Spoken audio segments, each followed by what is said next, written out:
em glória, de fé em fé,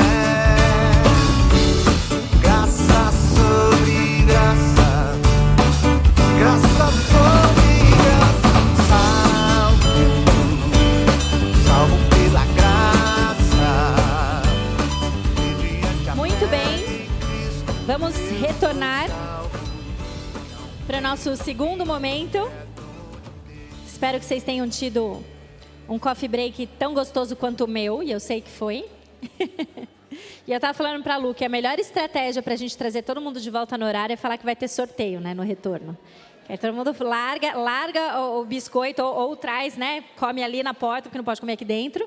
Mas fala, não, o sorteio eu não posso perder. E eu estou olhando aqui essa mesa e é um negócio impressionante, porque parece o milagre dos 5 pães e 2 peixinhos, que elas vão sorteando, e a mesa continua cheia. Negócio impressionante. Eu vou ficar, ainda bem que eu vou ficar para o final, porque eu vou ter os 12 cestos de brindes que sobraram. Pra gente poder dividir depois, entendeu? Mas é muito gostoso, gente. Se tem um distintivo de conferência de mulher que me diverte, é essa história de sorteio. Porque você vai em conferência mista, ou eu que já tive a oportunidade de ir, até nas conferências... Uma das que a gente acaba indo bastante, conferência fiel, né? E a conferência fiel de mulheres, quando chega a hora do sorteio da mulherada, o pessoal tá tudo animado e tal. E na conferência fiel pastores e líderes, eu nem sei se tem sorteio. E se tem também, mas o ânimo não é o mesmo. Não é o meu, eu tenho certeza que não. Então você vai, a pessoa vai, ganha 5 Bíblias reformadas. Ele levanta e faz assim. A gente ganha, gente, sei lá o quê. A gente vai animadona lá para pegar. É muito bom, realmente. Conferência de mulheres tem umas coisas que são muito peculiares, né? E que tornam o dia muito gostoso. Mas vamos lá. Estamos aqui, piedosamente, estudando sobre vida piedosa, entendendo um pouco mais o que esse conceito, no final das contas, significa. E eu passei praticamente os últimos 40 minutos com vocês falando que a piedade é a devoção em ação. Piedade vai além de religiosidade. Piedade vai muito além de obediência e de fazer tudo certinho. E que é possível que a gente esteja externamente fazendo muitas coisas corretas, porque nós somos devotadas a outra pessoa, a nós mesmas ou a alguma outra coisa. A nossa devoção, a nossa reputação, ao nosso ministério, a nossa maternidade, a nossa ideia de sermos boas esposas. E veja, nada disso são coisas ruins em si mesmas. São coisas boas, mas que estão tomando lugar de algo que é muito central na nossa vida e que deve ser o fundamento a partir do qual tudo que a gente faz é estabelecido. Então, a vida piedosa, a mulher piedosa, é aquela que tem como centro da sua vida o próprio Deus. E isso se caracteriza, então, numa vida de devoção. E à tarde, a gente vai ver como que a devoção entra em ação. Mas agora, eu quero pensar um pouquinho mais com vocês o que significa devoção. O que é devoção a Deus? Quando a gente pensa em devoção, a gente automaticamente pensa em devocional, né? E aí talvez você esteja, ufa, devota eu sou, porque eu faço meu devocional todo dia 5 minutos enquanto eu estou na esteira. E eu não tenho nada contra você ouvir coisas do Senhor na esteira, e nem que você faça sua devocional na esteira, mas será que são esses momentos que definem que a gente então está vivendo de fato uma vida em devoção? Vamos lembrar de Enoque. Enoque é descrito em Gênesis como alguém que andou com Deus, e depois em Hebreus descrito como alguém que agradou a Deus. E a ideia de andar com Deus, ela implica no desenvolvimento de um relacionamento. Então, a devoção, ela parte do pressuposto que a gente tem um relacionamento com o objeto da nossa devoção, com o alvo da nossa devoção. Então, a gente pensa muito sobre o objeto da nossa devoção, a gente investe tempo em conhecer mais sobre o objeto da nossa devoção. Por isso que é tão fácil, se a gente não parar para pensar, que o nosso objeto que o objeto da nossa devoção seja outro que não o próprio Deus. Porque se eu estiver colocando como centro da minha devoção a minha maternidade, eu vou investir todo o meu esforço nela, em ser uma boa mãe. E aos nossos olhos, ou aos olhos externos, num primeiro momento, isso parece muito piedoso. Isso parece muito bom, isso parece justo, parece nobre. Ela se esforça em ser uma boa mãe. Ela estuda sobre como ser uma boa mãe. E não é que ela estuda só filosofias seculares, não. Muitas vezes ela pode estar olhando a própria Bíblia, mas ela está olhando para a própria Bíblia buscando sempre uma mesma coisa, que não é um relacionamento com Deus, mas em como ser uma mãe exemplar. Então não é que não é para a gente olhar para isso, mas o que está por trás? O que está por baixo? Qual é o centro motivador da nossa vida? Quando a gente olha para aquilo que a gente realmente deseja, a gente deseja, acima de tudo, andar com Deus. Andar com Deus. Porque o objeto da nossa devoção também é aquilo que a gente vai devotar a maior parte do nosso tempo. E a gente vai ter um workshop hoje falando só sobre administração do tempo, nosso primeiro horário da tarde. Mas, antes disso, pense nisso. Andar com Deus significa essa centralidade ou essa primazia. E aí, dessa primazia, desse relacionamento, vem um comportamento que agrada a Deus. Enoque andou com Deus e agradou a Deus. Nós, porque andamos com Deus, não temos como nos comportar de outra forma em termos de constância, né? Sim, somos pecadoras, mas em termos de constância e de atitude do coração, não temos como nos comportar de outra forma que não seja agradável a Ele. Agora, não dá para agradar a Deus sem andar com Ele. Então, a gente parte desse comecinho.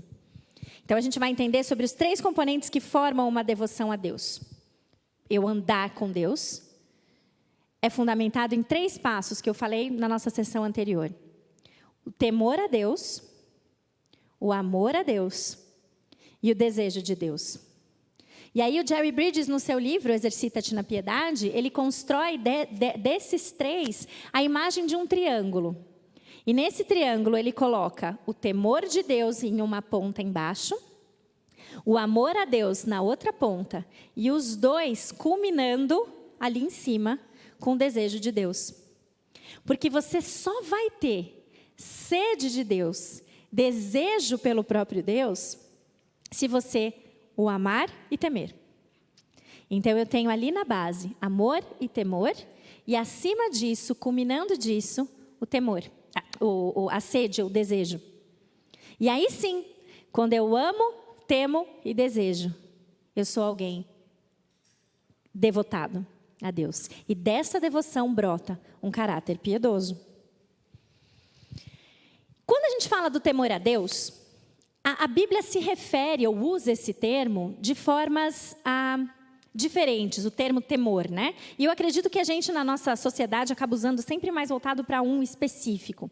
Mas o temor de Deus, existe uma compreensão talvez um tanto quanto equivocada do que temer a Deus de fato significa.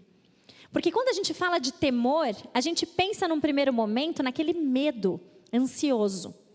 Aquele medo de se aproximar de alguma coisa, porque a gente teme aquela coisa, né? E ao mesmo tempo, o temor na Bíblia nos é descrito, nos é apresentado com outro sentido. Um sentido que denota uma veneração, uma reverência e um respeito, porque eu reconheço diante de quem eu estou. Eu reconheço a majestade, a glória, a soberania, os poderes daquele que está diante de mim e por isso eu o temo. Não porque eu estou com medo dele, mas porque eu reconheço quem ele é, reconheço quem eu sou e isso brota em mim uma resposta apropriada. Uma resposta apropriada. Para o filho de Deus, para a filha de Deus, quando a gente pensa em temer a Deus, o principal significado é justamente esse segundo. Não que nós não temos que... Quem não conhece a Deus, ou quem não é regenerado pelo sangue de Jesus, né, aqueles que não são salvos, eles têm motivos para temer a Deus no primeiro sentido. Motivos para ter medo, porque terrível coisa é cair nas mãos do nosso Deus. Mas nós não estamos mais debaixo da ira de Deus. Não porque a gente conseguiu fazer alguma coisa, Não porque a gente mereceu, mas porque Cristo, em nosso lugar, aplacou essa ira que ia cair diretamente sobre nós. E não importa o que a gente tentasse fazer, a gente não ia conseguir se desviar disso. Todo o Antigo Testamento é uma história de um povo tentando, por meio de sacrifícios e observância rígidas a uma série de leis, adiar o derramamento da ira do Senhor, até que Jesus Cristo viesse e pagasse o preço. Era fato, iria acontecer. E o nosso Deus, que é rico, rico, rico em paciência, não fuzilou todo mundo de uma vez, mas sim esperou e tem esperado por aqueles a quem Ele chamou para a sua maravilhosa luz. Para que em seu devido momento sejamos então, no nosso encontro com Ele, sejamos convertidas e tenhamos Jesus Cristo nos livrando da ira do pecado. Certo? Para nós, o temor de Deus no sentido do eu tenho medo do que Ele vai fazer comigo, não cabe. Não cabe. Porque Jesus Cristo pagou tudo o que nós merecíamos. Glória a Deus por isso, né? Mas o principal significado então para nós, quando pensamos em temer a Deus, é esse segundo. Aquele temor que não se concentra na ira de Deus, mas na sua majestade, na sua glória e na sua santidade. O cristão reverente, o cristão que teme a Deus, ele considera quem Deus é. Ele entendeu exatamente quem Ele é. Os seus atributos que na teologia a gente divide os atributos em 2 grupos. Talvez você saiba disso, talvez não. Os atributos que são incomunicáveis e os que são comunicáveis. Nesse segundo grupo, estão todas as características que Deus tem e que Ele deseja que nós também tenhamos, que nós também espelhemos. Atributos como o amor, a paciência, a sabedoria, a bondade, a fidelidade. Todas essas características de Deus, elas são atributos considerados comunicáveis. E quando nós entramos em contato com a sua palavra e crescemos num relacionamento com Ele, isso faz com que a gente se torne mais e mais parecidas com Cristo nesses atributos que Ele deseja que a gente espelhe. Porque quando a gente espelha esses atributos, a gente mostra ao mundo mais sobre quem Ele é. Mas também existe um outro grupo, que é o grupo dos atributos incomunicáveis, que Deus determinou que nós, humanos, não seríamos capazes de espelhar. Atributos como soberania, como a onisciência, onipresença, onipotência, eternidade, a imutabilidade. Todos esses atributos, quando eu olho para quem Deus é, contemplo esses atributos, olho para mim e vejo que eu não sou nada disso, o meu papel, ou a minha resposta, é uma resposta de temor. Temor por quem Ele é e por quem eu não sou. E é uma coisa muito boa estudar os atributos incomunicáveis de Deus e entender que Ele tem tantas características que eu não tenho. E como isso é uma coisa boa. E se a gente vai se aprofundando a entender os atributos de Deus cada vez mais, a gente vai descobrir uma coisa muito louca sobre nós. A gente gasta grande parte da nossa vida se esforçando e lutando para desenvolver a onisciência, a soberania, a onipresença, o controle completo de tudo que acontece na nossa vida. E quando a gente está buscando e focando o nosso olhar em espelhar atributos de Deus que Ele nunca determinou que a gente espelhasse, não só a gente está errando miseravelmente o alvo, como no fundo a gente está querendo ser rival de Deus, não a imagem dEle. Porque Ele não nos criou para refletir esses atributos. É que a gente está aqui, nesse lado da história, lutando para ser ilimitada, lutando para ser soberana, lutando para ter onipresença, e a gente olha para o outro lado e tem, o que tem do outro lado? Amor, bondade, paciência. E aí são essas as coisas que a gente deveria espelhar. A gente fala, eu prefiro essas daqui. Mas essas daqui não são para nós. Essas daqui são para nos deixar, como diz a Jen Wilkin, eu não conheço o termo melhor, de queixo caído, assombradas, maravilhadas por quem Ele é e nós não somos. E aí, como uma resposta a isso, não tem outra que não seja temê-lo. Temê-lo. Esse é o temor de Deus. Não é um medo, é um assombro maravilhado diante de quem Ele é, diante de toda a sua glória, de toda a sua majestade, o que Ele tem e que eu não tenho. Sim, Deus é o nosso Pai. A Bíblia se revela, a Bíblia nos apresenta Deus como nosso Pai, como Abba Pai, que inclusive é um termo extremamente afetivo que a Bíblia apresenta a nosso Deus, mas Ele é temível, Ele é fogo consumidor. E nós... Falar em fogo consumidor e cair a parede atrás, é um negócio que, olha, eu vou falar para você, viu? Ainda bem que eu estou na igreja presbiteriana, porque se eu tivesse... Se eu tivesse em outra, eu saía junto. Não sei, vamos dar uns... Até tomar uma água aqui.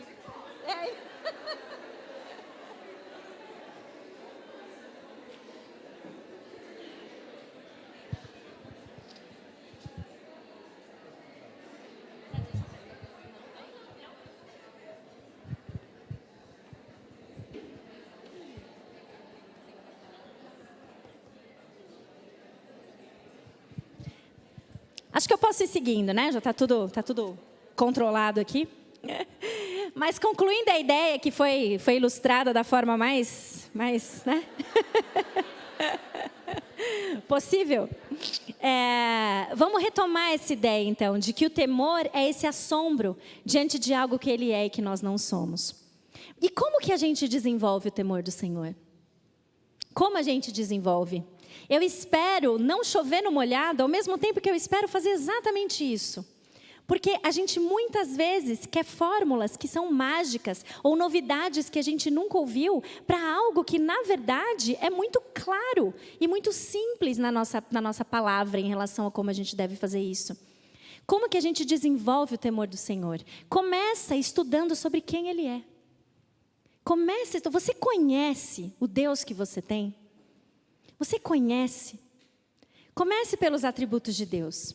Porque quando a gente conhece mais sobre quem Ele é, a gente fica maravilhado do quanto isso também coloca no lugar o nosso tão famigerado e valorizado hoje autoconhecimento.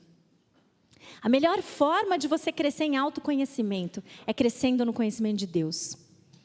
Porque quando você cresce no conhecimento dEle, automaticamente você vai indo para o seu lugar também. E te colocando no lugar para o qual Ele nos chamou, que é um lugar de temor, de reverência. Comece pela sua majestade, pela sua glória. Mulheres, não nos privemos dessa essência de entender quem Deus é. Existe um problema que veio diante da bênção que foi o advento de muitos e muitos livros e materiais que nos ensinam sobre feminilidade bíblica. É super importante a gente crescer no estudo de saber quem somos nós como mulheres, por que Deus nos fez mulheres, o que isso significa, qual é o nosso papel como mulheres. Esse tipo de entendimento é crucial. Não me entendam mal, não estou dizendo que ele não é essencial, mas nenhum estudo sobre feminilidade bíblica pode ser adequadamente construído e entendido sem a base de saber quem criou a mulher. Quem criou? É Elizabeth Elliot que fala, para a gente começar a entender e estudar o significado de ser mulher, a gente precisa começar do ponto de partida de quem criou a mulher. Então, a gente pode gastar anos da nossa vida debruçadas em Provérbios 31 e Tito 2, mas se a gente não crescer no entendimento de quem Deus é, a gente corre o risco de desenvolver todas aquelas características com a devoção voltada para outro lugar. O nosso pensamento, o objeto da nossa adoração e da nossa devoção deve ser quem nos criou como mulheres. Quem nos criou. Então, vamos entender, vamos buscar conhecer teologia, vamos buscar estudar quem Deus é, os seus atributos, nomes que no começo parecem difíceis e complicados, mas que à luz daquele que nos deu tudo o que nós precisamos para a vida e para a piedade. Ele nos deu tudo. Ele não nos deu apenas passagens específicas, que então é nelas que a gente precisa se concentrar, porque afinal somos mulheres, então vamos estudar só elas, porque isso já nos fará mulheres piedosas. Não! Ele nos deu toda a sua palavra, para que a gente cresça no estudo de toda ela. E à medida que a gente cresce no estudo de toda ela, a nossa resposta é a reverência e o temor do Senhor. Então, primeira coisa, o temor do Senhor. Temor no sentido de uma reverência, de uma resposta apropriada diante da majestade e da glória de quem eu agora conheço e vou passar a vida toda conhecendo e aprendendo a conhecer o próprio Deus. O segundo ponto, o amor de Deus. A gente pode pensar que é praticamente a mesma coisa. Não, entender o temor de Deus, entender o amor de Deus está meio que é a mesma coisa. Não é a mesma coisa, embora esteja assim interligado. Porque é só quando eu realmente entendo e temo a Deus, que eu vou dar a devida importância, eu vou colocar na devida perspectiva, ou na dimensão, o amor de Deus. Quando eu entendo quem Ele é, aí o seu amor cria uma outra perspectiva. O amor dele por mim. Quando eu abro o Salmo 139, por exemplo, vai para lá, para o Salmo 139. Eu adoraria ficar os próximos 40 minutos nele, mas não vou. Salmo 139, um dos meus favoritos. Quando a gente vê essa descrição toda de quem Ele é, nos versículos de 1 a 12... Tu me sondas, me conheces, sabe quando eu sento, quando eu me levanto, quando eu trabalho, quando eu descanso, me cerca por trás, pela frente, para onde eu posso escapar? Eu posso ir para o abismo, eu posso me esconder, eu vou para lá, eu vou para cá. Coitado do pessoal do slide ali. Sinto muito. Vai ser uma leitura livre, tá? Eu já vou te desobrigar de tentar fazer com que dê certo ali. Eu olhei ali, eu falei, tá quase vermelho ali atrás. Enfim, mesmo, não importa para onde eu vou. É isso, essa é a mensagem dos primeiros versículos do Salmo 139. Eu estou tendo uma apresentação bonita, poética do salmista aqui, Davi, acerca de quem Deus é. E aí a gente chega no versículo 13, que diz: Tu criaste o íntimo do meu ser e me teceste no ventre da minha mãe. Eu te louvo porque me fizeste de um modo especial e admirável. Tuas obras são maravilhosas, digo isso com convicção. A gente pega esse versículo e consegue, numa lambança sem tamanho, achar que esse versículo está nos exaltando. E aí quando a gente está mal, porque a gente acordou com o cabelo ruim, está inchada de TPM, a gente vem para o Salmo 139 e fala: Deus me fez de um modo admirável. Não tem nada a ver com o que Davi está dizendo aqui. Você consegue imaginar o rei Davi um dia acordando no palácio? Não estou muito bem comigo mesmo. Estou mais ruivo do que ontem. Não gosto do meu cabelo ruivo. Essa barba não está me caindo bem. Mas graças a Deus foi Ele que me criou de um modo admirável. Vou escrever um salmo sobre isso para eu me sentir bem quando eu estiver down comigo mesmo. Será que é isso que o Salmo 139 faz aqui? Ou será que todos esses versículos que acontecem antes do versículo 13 e 14 aparecer, está me mostrando um Deus que depois que eu entendo tudo aquilo que Ele é e eu não, eu chego no 13 e no 14 e falo: esse Deus me criou.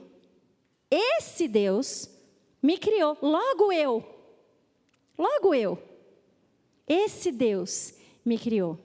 Me teceu desde o comecinho da minha vida. Tudo que Ele faz é maravilhoso e eu digo isso com convicção. A minha convicção não está no fato de que eu sou maravilhosa. A minha convicção está no fato de que Ele é. Ele é. Então, cuidado com esses versículos 13 e 14, que a gente adora usar em chá de bebê com essa ideia meio distorcida, que ele não é sobre como nós somos especiais, ele é sobre como Deus é especial. E isso dá uma perspectiva para a nossa vida que é extremamente valiosa. Extremamente valiosa. E é esse mesmo Deus que depois o salmista continua, Davi continua, nos descrevendo um pouco mais sobre ele e nos mostrando que esse mesmo Deus conhece cada detalhe da nossa vida. E que todos os nossos dias foram escritos por Ele, antes mesmo de qualquer um deles existir. Não porque eu sou especial demais e por isso Ele resolveu escrever os meus dias, mas porque Ele é ilimitado. E porque Ele é ilimitado e eu não, eu posso confiar, quando eu não estou entendendo nada do que está acontecendo na minha vida, que tudo o que vai acontecer na minha vida foi escrito por esse Deus. E Ele está no controle de tudo. Olha o Salmo 139 a partir da perspectiva pelo qual Davi realmente intencionou que a gente olhasse. Para que esse Salmo, assim como todos os outros, nos apontasse para a majestade de Deus. E isso embute em nós uma resposta apropriada. Não é sobre Deus, não é sobre mim, é sobre Ele. E isso nos embute, então, o queixo caído, o assombro e a reverência. Olha para Filipenses 2, versículos de 5 a 11. Abre comigo lá. Filipenses 2, de 5 a 11. Para a gente conhecer um pouquinho mais sobre uma das passagens também mais belas da Bíblia. Em que o nosso exemplo supremo nos é constatado. Filipenses 2, de 5 a 11. Seja a atitude de vocês a mesma de Cristo Jesus, que, embora sendo Deus, não considerou que o ser igual a Deus era algo a que devia apegar-se, mas esvaziou-se a si mesmo, vindo a ser servo, tornando-se semelhante aos homens, e sendo encontrado em forma humana, humilhou-se a si mesmo, e foi obediente até a morte, e morte de cruz. Por isso Deus o exaltou à mais alta posição, e lhe deu o nome que está acima de todo nome, para que ao nome de Jesus se dobre todo o joelho nos céus, na terra e debaixo da terra, e toda a língua confesse que Jesus Cristo é o Senhor, para a glória de Deus Pai. Que passagem! Que texto belíssimo, nos apontando para aquilo que Jesus Cristo fez. O exemplo supremo de humildade. O exemplo supremo do servo supremo, que passou a vergonha suprema, se rebaixando.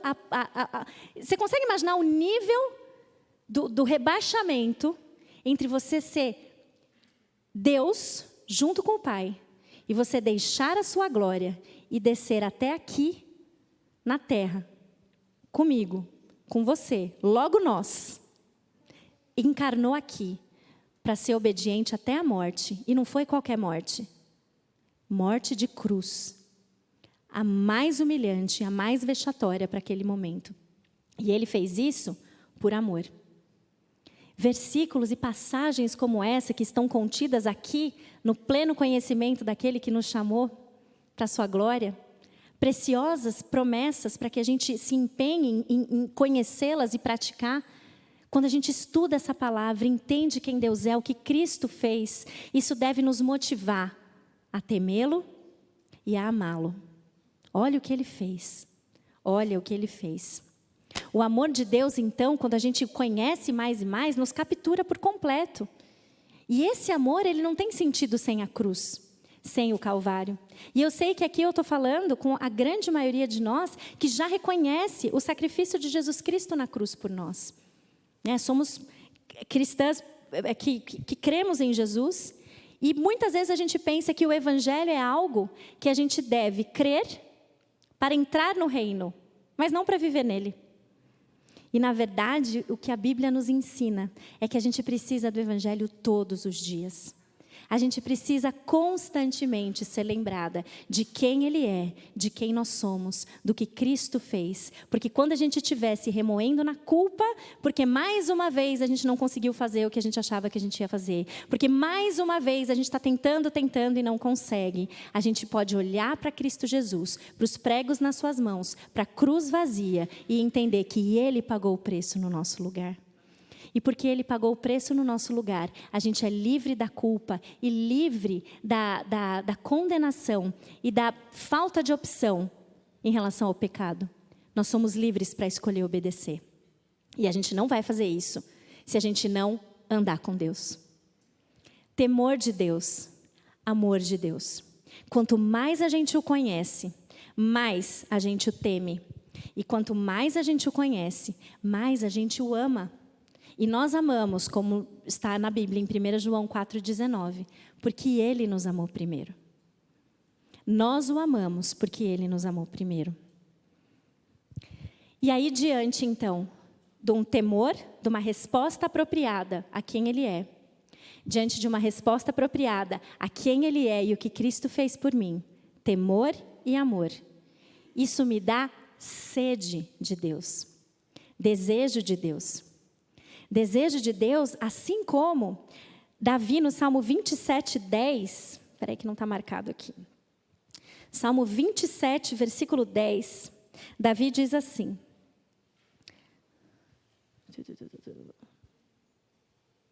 Não é, é o 100, peraí, troquei a referência aqui. 127.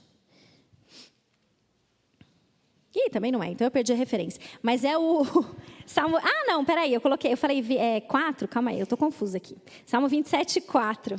Uma coisa peço... Ah, está aqui, exatamente. Uma coisa pedi ao Senhor e o que procuro. Salmo 27:4, desculpa, gente, a confusão. Salmo 27:4, Davi diz assim: uma coisa pedi ao Senhor, é o que procuro, que eu possa viver na casa do Senhor todos os dias da minha vida, para contemplar a bondade do Senhor e buscar a sua orientação no seu templo.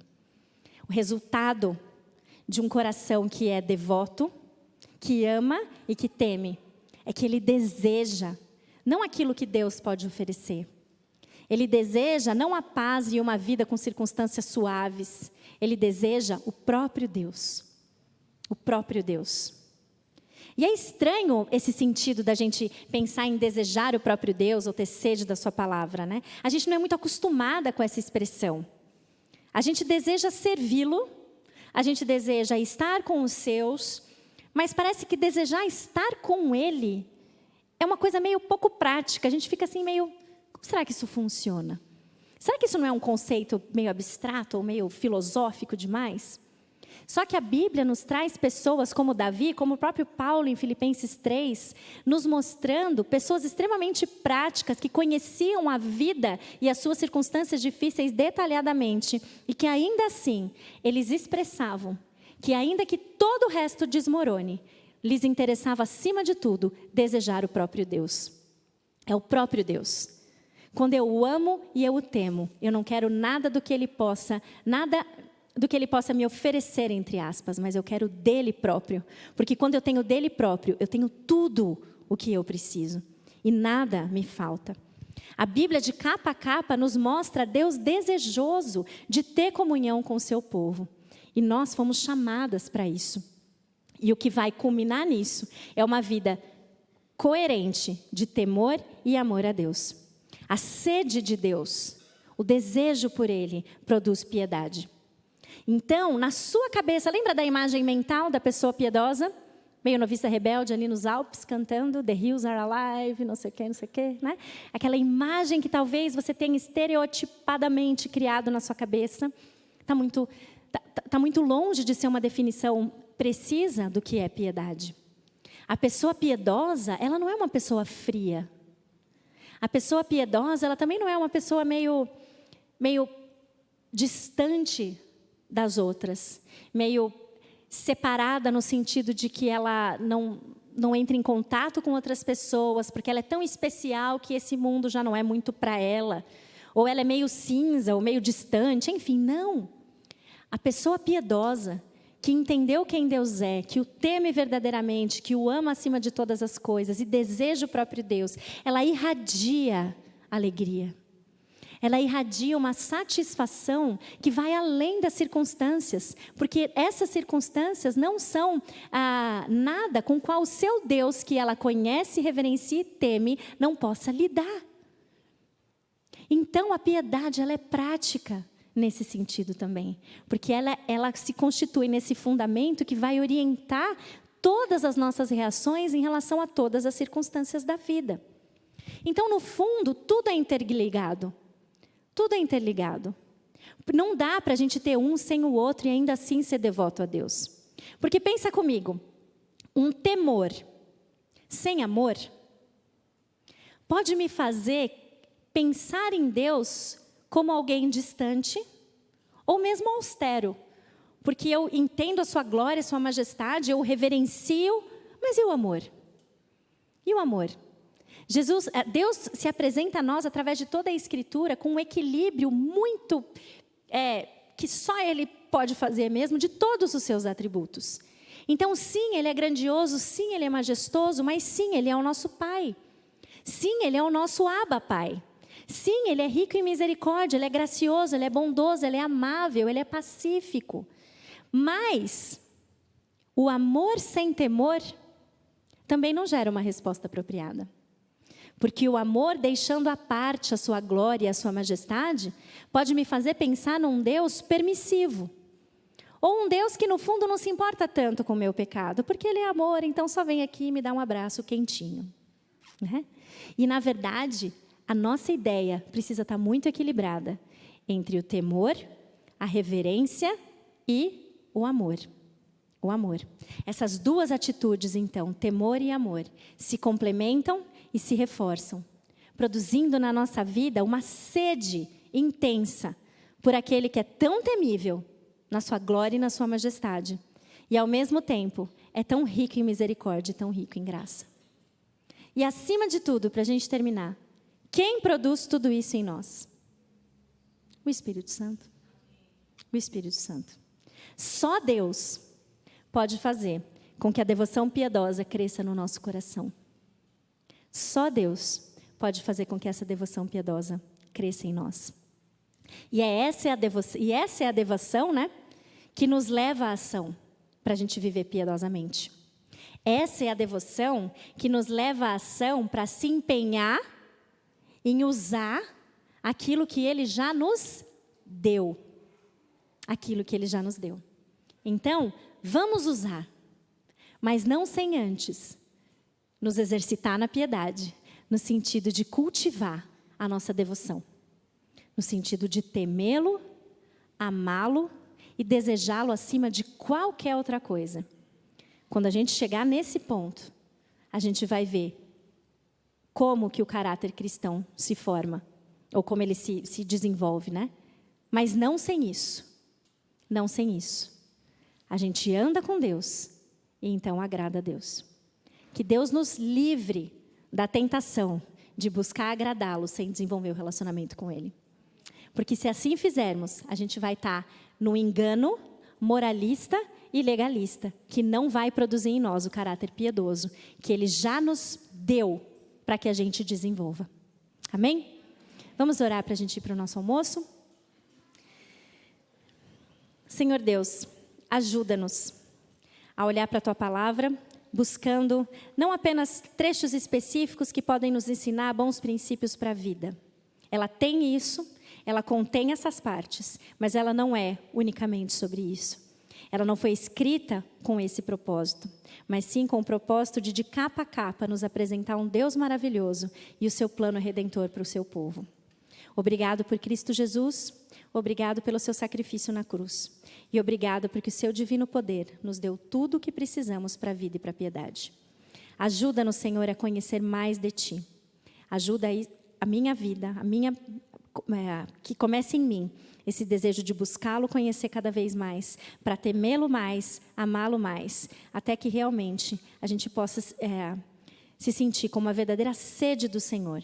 Esse é o meu desejo para cada pessoa que está aqui presente hoje, Pai, a começar em mim. Dá-nos, Senhor, a dimensão do que significa viver piedosamente. Ajuda-nos, é a minha oração em nome de Jesus. Amém.